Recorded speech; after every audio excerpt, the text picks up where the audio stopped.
Given है let y is equal to y of x be the solution of the differential equation x square plus one y dash minus two x y is equal to x की power four plus two x square plus one cos x y of zero पे value one है then integration from minus three to three y of x dx is four options are given here. Okay, और देखो इस question को कैसे करेंगे। First of all differential equation दी हुई, इसको रीराइट करते हैं एक्स स्क्वेयर प्लस वन, ठीक है, d Y by D x minus two x y is equal to x की power four plus two x square plus one, right, और ये क्या है कोस एक्स, ठीक है। अब आप देखो एक काम करते हैं, एक्स स्क्वेयर प्लस वन से आप डिवाइड कर दीजिए, D Y by D x minus two X upon x square plus one, right, और ये वाई को अलग कर लेते हैं, इज इक्वल टू एक्स की पावर फोर प्लस, अच्छा इसको भी अगर आप ध्यान से देखा ना तो हम ऐसे लिख सकते हैं क्या, एक्स स्क्वेयर प्लस वन का होल स्क्वेयर है ये, आप देखो, और कोस एक्स है ना, क्योंकि देखो ए स्क्वेयर करेंगे तो एक्स की power four plus b square करेंगे plus twice of a b, तो ये वाली टर्म आ रही है, ठीक है, दैट इज़ ये क्या है एक्स स्क्वेयर प्लस वन का होल स्क्वेयर है, और यहाँ पे भी डिवाइड करेंगे किससे, एक्स स्क्वेयर प्लस वन से, राइट, तो देखो ये कैंसिल हो जाएगा। अब देखो ये क्या बना, D Y by D x minus ये आएगा X square plus one Y is equal to x square plus one और कोस एक्स, राइट, और देखो ये क्या है लीनियर डिफरेंशियल इक्वेशन है ना, जहाँ पे पी एफ अपना एक्स का फंक्शन है और क्यू भी एक्स का फंक्शन है ना, तो आप देख रहे हो जेई मेंस के point of view linear differential equation काफ़ी इंपॉर्टेंट है ना। और देखो इंटीग्रेटिंग फैक्टर निकालो पहले, है ना, तो देखो यहाँ पे अपने पास इंटीग्रेटिंग फैक्टर क्या आएगा, ई की पावर पी अपने पास कितना है, ये है minus two X upon x square plus one और डी एक्स, राइट, और देखो यहाँ से इसको इंटीग्रेट करो, माइनस इसका इंटीग्रेशन क्या आएगा, L N modulus X square plus one, है ना, क्योंकि आप इसका देखो ना एक्स स्क्वेयर प्लस वन का डिफरेंशिएशन ऊपर है, तो अगर किसी भी फंक्शन का डिफरेंशिएशन अगर ऊपर है तो उसका क्या कैसे इंटीग्रेशन करते हैं, एल एन करके, और जो भी डिनोमिनेटर में फंक्शन होता है वो, है ना, और ये देखो क्या बनेगा, ई की पावर एल एन, और इस माइनस वन को भी यहाँ पे ले आओ, एक्स स्क्वेयर प्लस वन की power minus one, that is ये आएगा ई की power L N one upon x square plus one, और यह आएगा one upon x square plus one, तो ये तो आ गया अपने पास क्या इंटीग्रेटिंग फैक्टर, है ना। अब देखो आप इंटीग्रेटिंग फैक्टर आ गया, तो अब इसका सॉल्यूशन कैसे लिखेंगे, y इंटू इंटीग्रेटिंग फैक्टर जो कि है अपना ये इज इक्वल टू इंटीग्रेशन, ठीक है, यहाँ पे क्या लिखते हैं क्यू क्या है ये वाला function x square plus one cos x, ठीक है, और इनटू में इंटीग्रेटिंग फैक्टर और डी एक्स, राइट, आप इसको ऐसे कंपेयर कर लिया करो, है ना, यहाँ पे मैं लिख देता हूँ D Y by D x, right, plus P Y is equal to Q, ठीक है,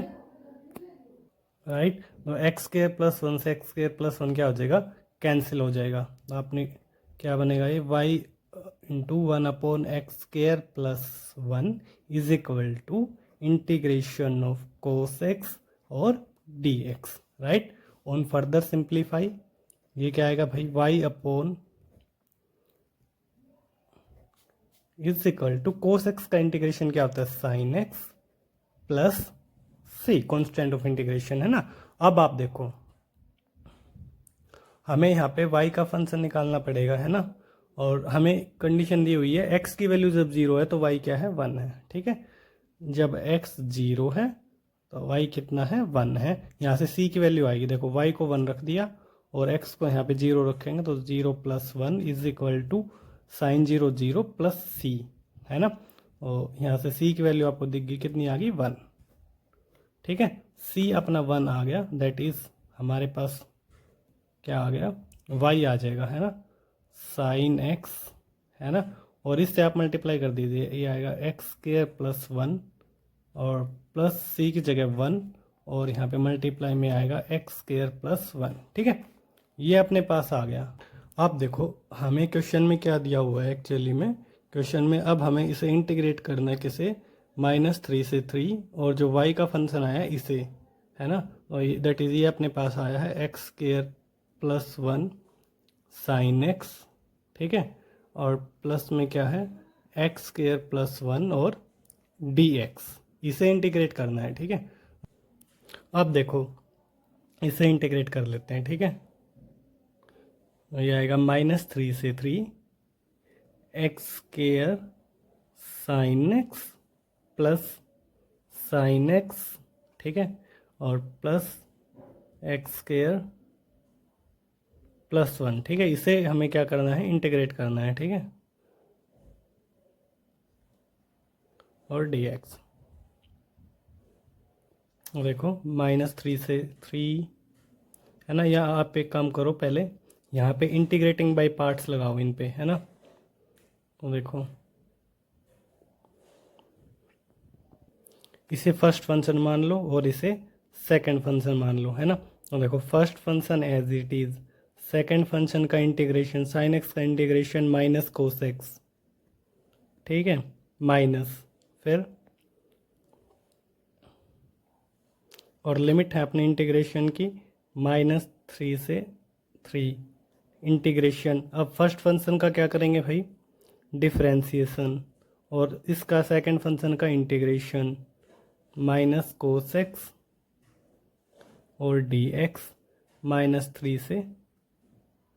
3। ठीक है, ये तो हमने इसका कर दिया। अब साइन एक्स का इंटीग्रेशन करो, माइनस कोस एक्स, ठीक है, इंटीग्रेशन की लिमिट फ्रॉम -3 to 3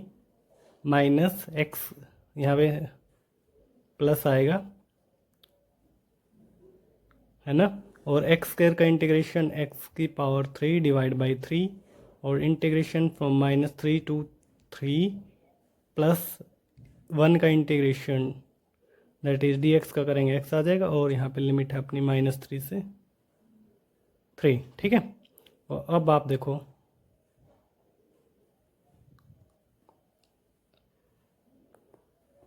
या आप एक काम करो, ऐसे तो लेंथ ही पड़ रहा है ना, बट आपने एक प्रॉपर्टी पढ़ी होगी, है ना। अगर इंटीग्रेशन की लिमिट हमारी -a से a है और f(x) dx है तो वहाँ पे दो रिजल्ट होते हैं। अगर अपना फंक्शन क्या है, ओड है ना, तो उसका इंटीग्रेशन क्या हो जाता है, 0 हो जाता है ना। अदरवाइज फिर ट्वाइस ऑफ करके और फिर लिमिट 0 से करनी होती है। ठीक है, वो वाली प्रॉपर्टी से आप अगर ध्यान से देखो, है ना, तो ये क्या है, अपना एक ओड फंक्शन है ना, ये ओड फंक्शन है और ओड फंक्शन का ऐसे भी लेंथ ही पड़ेगा। ठीक है, मैं नहीं कर रहा, इसको आप करके देख लेना, ये 0 ही आएगा। ठीक है, तो इस स्टेप को आप मत करो। ठीक है, मैं एक प्रॉपर्टी देखो यहाँ पे आपको बता देता हूँ, आपने पढ़ी भी होगी। अगर इंटीग्रेशन की लिमिट -a से a है और अपना फंक्शन है f(x) dx, ठीक है, तो यहाँ पे देखो या ये 0 होगा कब, जब f(x) अपना कैसा फंक्शन है, ओड फंक्शन है, राइट। और अगर इवन फंक्शन है f(x), है ना, वो ये होता है ट्वाइस ऑफ लिमिट हो जाती है 0 से a f(x) और dx। ठीक है, तो इस प्रॉपर्टी का मैं यूज़ करूँगा। देखो ये फंक्शन आप ध्यान से देखोगे तो ओड फंक्शन है। ठीक है, अगर ओड फंक्शन है ना तो आप देखो -3 से 3, ठीक है, मैं काम करता हूँ, पहले एक स्टेप और लिख लेता हूँ, x² sine x dx plus -3 से 3 साइन x प्लस -3 से 3 x² + 1 और dx। ठीक है, यहाँ भी dx आएगा। अब आप देखो ये फंक्शन कैसा है, अपना ओड फंक्शन है, साइन x भी ओड है, ये तो जीरो हो जाएगा, ये भी जीरो हो जाएगा, यानी कि इंटीग्रेशन अब हमें किसका करना है, केवल इसका, दैट इज एक्स की power 3/3 plus x integration from -3 to 3, है ना। और ये भी एक इवन फंक्शन है ना। आप चाहो तो यहाँ पे फिर ट्वाइस ऑफ करके ऐसे भी कर लेते, बट अब कर दिया तो ठीक है। अब अपर लिमिट रखो तो 3 का क्यूब 27/3 प्लस 3, ठीक है, माइनस लोअर लिमिट रखेंगे -27/3 -3, दैट इज ये आएगा 9 और 3 12 माइनस और -12, that is 24 is the option C यहाँ पे अपना राइट आंसर हो जाएगा।